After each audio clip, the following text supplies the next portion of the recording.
The head of California's emergency services on Monday penned a letter to the U.S. Forest Service that raised prospects that the state may stop protecting national forests during fires.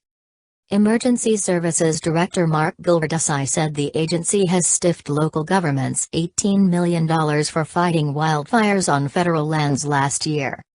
"I cannot continue to support the deployment of resources to protect federal land that ultimately may bankrupt our local governments," Gilverdesai said in a letter sent Monday to Forest Service Chief Thomas Tidwell.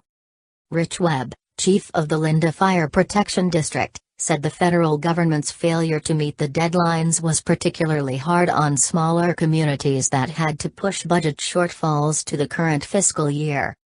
Some communities were just recently reimbursed for last summer's Cedar Fire in Sequoia National Forest, and several Northern California counties are still awaiting payments for other fires. "They're frustrated to the point where they're considering not responding to Forest Service fires anymore," Webb said. "Why participate in this agreement if we're not being reimbursed? That's going to affect the entire mutual aid system throughout the state." Nearly half the land in California is federally owned, and the greatest percentage of that is in national forests. The dispute stems from long-standing commitments that coordinate and reimburse firefighters for work on federal lands. Wildfires are fought with a combination of local, state and federal firefighters working under mutual aid agreements that often send them hundreds of miles from home. Massive encampments that sprout up at big wildfires include bin counters who tally the costs of fighting fires and figure out how to reimburse the many agencies helping out. But Gilverdesai said the federal government was shirking its responsibilities to reimburse local governments by illogically relying on a sudden interpretation of a 1955 law that prevents the government from paying volunteer firefighters. More than a third of the state firefighting force is made up of volunteers who expect to be paid when called into action far from home, Gilverdesai said. It was appalling and absurd that the Forest Service had blatantly ignored its financial responsibility to the men and women of California who have risked their lives fighting fires to protect federal land, Gilverdesai said. Messages left seeking comment from the federal agency were not immediately returned.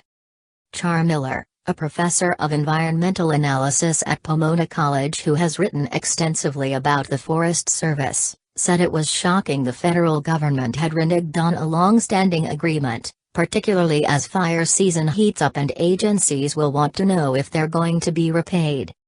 "It's troubling where California feels it needs to go public with its disagreement," Miller said. "It seems to me this is not just a turf war, but a reflection that this very delicate cross-agency, cross-jurisdiction cooperation is fraying at the seams, and that's bad news as the fire season roars away in California." Gilverdesai said Forest Service staff refused to cooperate with the state on the matter and had obstructed efforts to honor its commitments. The federal government is supposed to repay local governments within 2 months, but more than 90% of payments from last year missed that deadline. 2/3 of payments in 2015 were late. Miller said there may be a reasonable explanation for the failure to make the payments, or it could be a symptom of the Forest Service now spending about half its budget on firefighting and trying to push some of those costs to the state. But that's not how the system has worked for much of the past century, where agencies have helped each other fight fires that quickly spread across jurisdictional boundaries, he said.